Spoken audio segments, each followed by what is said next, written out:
And he hasn't seen us yet. Brynjolf, watch the door. Aye, lass. Nothing's getting by me. Climb down that ledge. See if you can...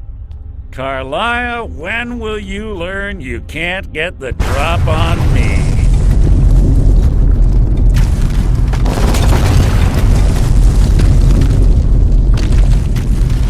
When Brynjolf brought you before me, I could feel a sudden shift in the wind. And at that moment, I knew it would end with one of us at the end of a blade. What's Carlia been filling your head with? Tales of thieves with honor? Oaths ripe with falsehoods and broken promises? Nocturnal doesn't care about you, the key, or anything having to do with the guild.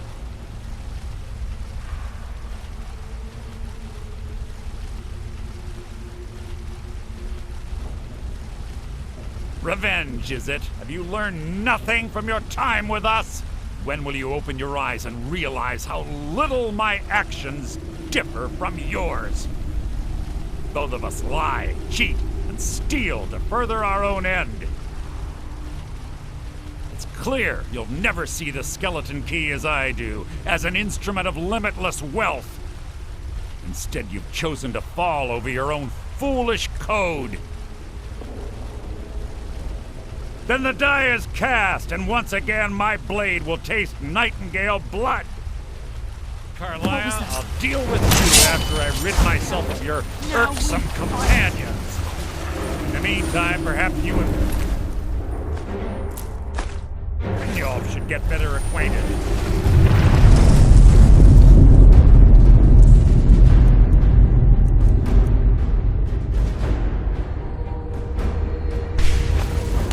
What's happening? I can't stop myself. Damn it! Fight it, Brynjolf! He's taken control of you! I'm sorry, lass. I can't.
Skeleton key in the eye, and let's get out of here. No luck there, lass.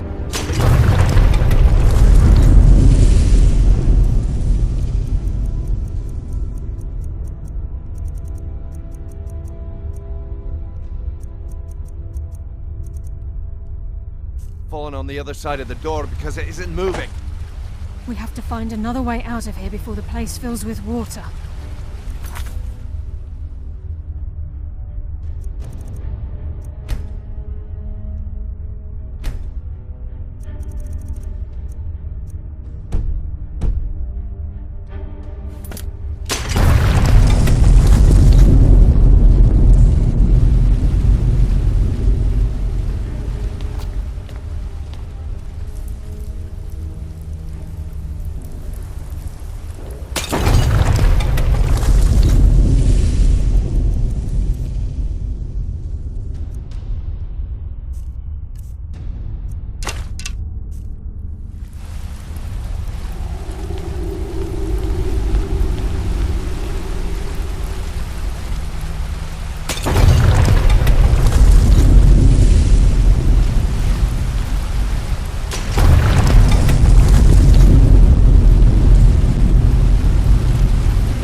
can't believe it's over.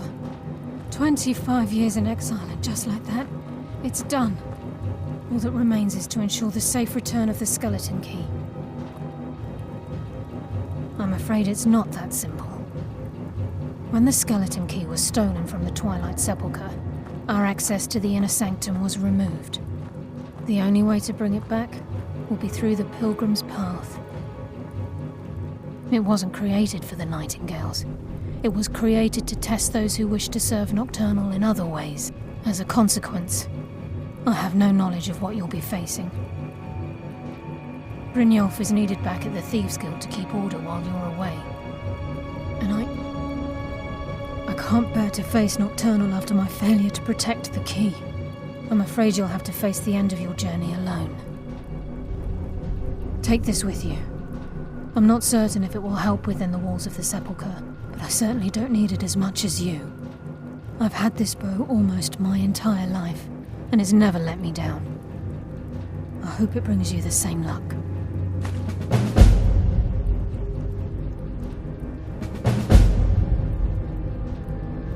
The conduit to Nocturnal's realm, the realm of Everglow, has been in Skyrim, well, longer than recorded history.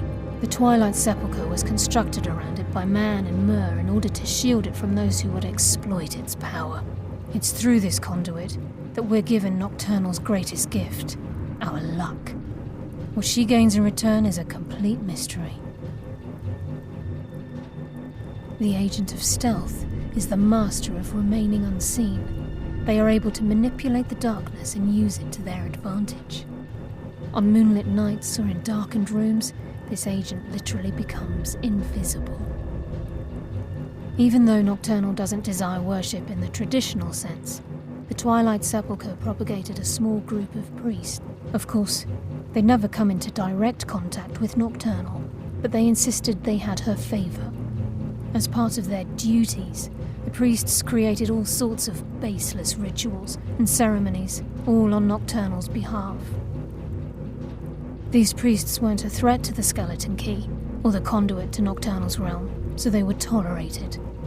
One of their ceremonies involved the Pilgrim's Path, a so-called test of worthiness. If a pilgrim was able to complete the path, it was said that they would live forever in Twilight. What that means is anyone's guess. This agent of strife can send forth a tendril of pure darkness into the heart of another, causing great injury to them. At the same time, this tether will bolster the agent's own life force, making him stronger. The agent of subterfuge utilizes shadow to cloud the judgment of those around him. By weaving the darkness to their will, this agent can manipulate others into fighting for the Nightingale for a limited time. I've been a Nightingale for a very long time. I sold my allegiance to Nocturnal in exchange for many profitable years of thieving. Falling in love with Gallus was wrong. It was a distraction that allowed the Sepulchre to be desecrated, and it likely cost him his life. Until the key is returned, I will never set foot inside that place again.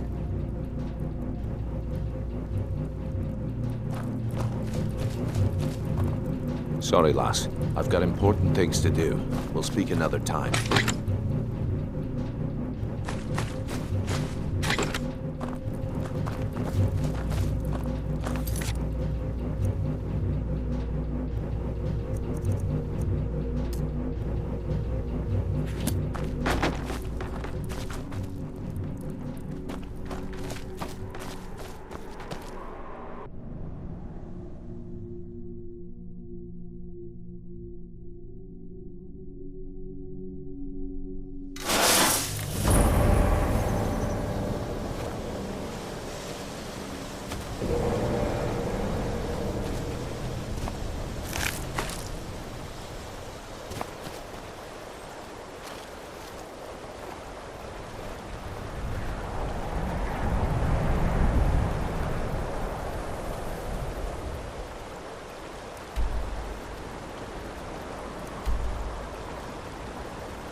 Still have quite a good bit of jobs available, if you're looking for some extra coin. Well, well, I was looking for this little beauty. If you happen across any by the 8, you actually got your hands on it. This alone is worth more than some thieves earn in a lifetime. Find me if you're ever looking for some extra coin.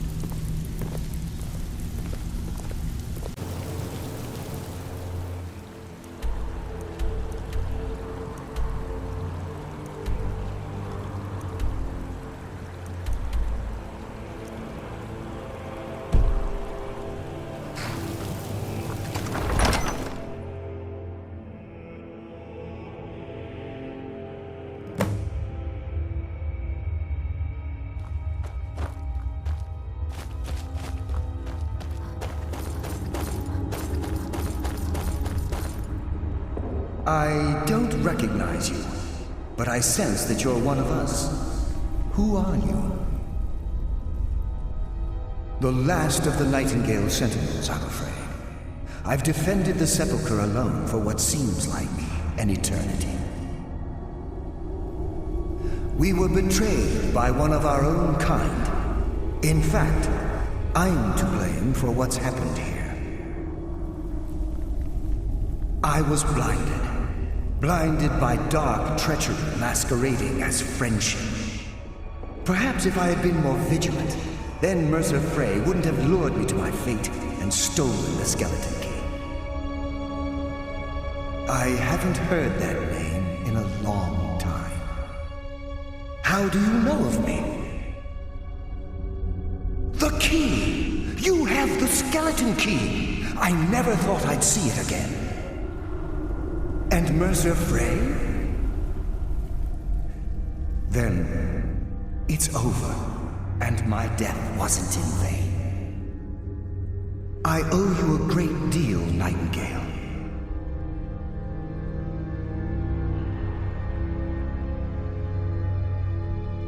You've done the Guild a great deed, and although they may not show it, I'm certain they appreciate your sacrifices. My only regret is that you had to undertake this task alone. Carlia? She's still alive? I feared she'd befallen the same fate, ending up a victim of Mercer's betrayal.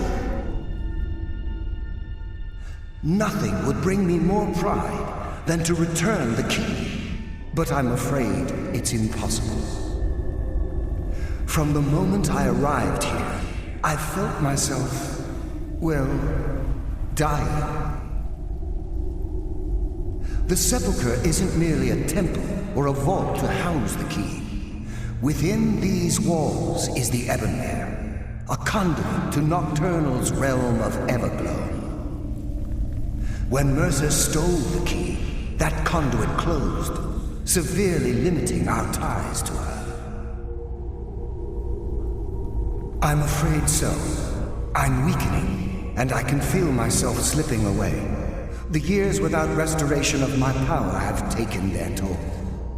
Whatever damage has been caused can only be corrected by following the Pilgrim's path to the Ebonmere and replacing the key. With the Ebonmere closed, and their sudden severance from the realm of Everglow, I fear they've undergone a drastic change. They're shadows of their former selves. They no longer remember their true purpose or their original identities.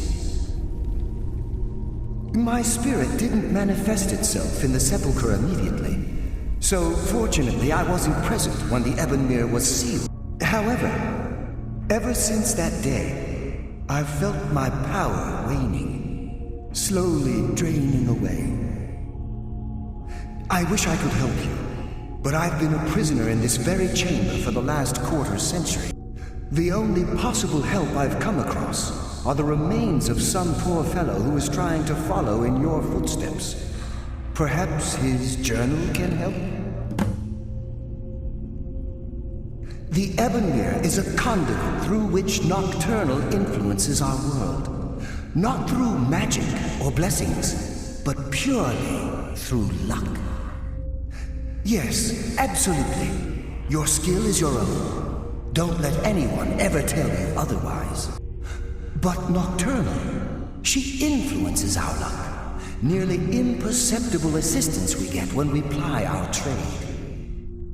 Think about the guild, about the state it was in when you began. Think about all the little things you might have heard. A pick breaking when it shouldn't have. The clouds in the nighttime sky clearing at the wrong moment. Our access to those bits of luck are what separates us from common bandits. Precisely. There are a few who still call Nocturnal Lady Luck, and for good reason. Whatever is affecting the Nightingale Sentinels is starting to affect me too. As I get closer to the Ebonmere, I begin to feel myself slipping away. Even right this moment, I feel strange, when I don't think I should be feeling anything at all. Good luck, Nightingale.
Yes, my friend. How may I help?